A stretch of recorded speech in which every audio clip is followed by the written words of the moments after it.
Pooja Plastic, bathroom accessories, essentials that make your bathroom beautiful, and many more. Pooja Plastic, colorful range that makes every bathroom cheerful. इधर बीजापुर के मैदान से बड़ा update मिला। गलगम इलाके में आईडी ब्लास्ट हो गया, जिसकी चपेट में 2 जवान आ गए। घायल जवानों को जिला अस्पताल रेफर करना पड़ा। एसपी डॉक्टर जितेंद्र यादव ने इस घटना की पुष्टि की। उसूर थाना इलाके का मामला है। तो बीजापुर के गलगम क्षेत्र में आईडी ब्लास्ट हो गया, जिसकी चपेट में आकर 2 जवान घायल हो गए, जिनको जिला अस्पताल ले गए हैं। एसपी ने इसकी पुष्टि कर दी है। उसूर थाना इलाके का मामला है।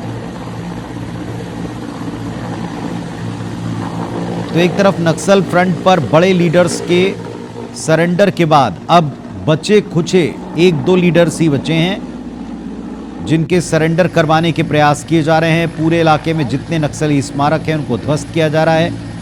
ये सारे इलाके पुलिस बल के सफाई अभियान के बाद नक्सलियों से क्लीन होते जा रहे हैं और इसी बीच कुछ जगहों पर घटनाएं सामने आ रही। संतोष तिवारी हमारे साथ जुड़ गए बीजापुर से। संतोष, बताइएगा इस घटनाक्रम के बारे में, क्या हुआ, कैसे हुआ और जवानों की क्या स्थिति? जी, आपको बता दूं कि नक्सल ऑपरेशन के चलते 31 मार्च 2026 तक जो नकली खात्मा का जो एक ऐलान हुआ था, जिसके चलते माओवादी कहीं न कहीं बेखुद होते नजर आ रहे हैं। आजकल सिर्फ माओवादी फायरिंग और उसके बजाय सिर्फ मुठभेड़ के बजाय सिर्फ आईडी बम का सहारा लेने लगे और वही सहारा लेने आज आईडी बम लगाए थे सुरक्षा बलों को निशाना बनाने के लिए, और जिसमें आईडी ब्लास्ट हुआ था, जिसमें एक जवान घायल हुए, हालांकि खतरे से बाहर बताए जा रहे हैं। आपको बता दूं कि इस पूरे मामले की आधिकारिक पुष्टि भी कर दी है। जो रोज की तरह जो एरिया डोमिनेशन के लिए निकलते हैं, उसी दरमियान निकले थे सुरक्षा बल के जवान, और उसी दौरान एक स्टेप पे जवान जो घायल हुआ है। हालांकि घायल जवान की स्थिति सामान्य बताई जा रही है। उनको हेलीकॉप्टर के माध्यम से रेफर कर दिया गया है जगदलपुर के लिए। खतरे से बाहर बताई जा रही है। माओवादियों के लिए सिर्फ एक आईडी बम भी सहारा रह गया, जिसके सहारे किसी न किसी प्रकार से पुलिस को निशाना बनाने की अपना एंगल बना रहे हैं। उसी के साथ साथ लोगों को एक अपना उपस्थिति दर्ज कराने का भी एक मुहिम चला रहे हैं।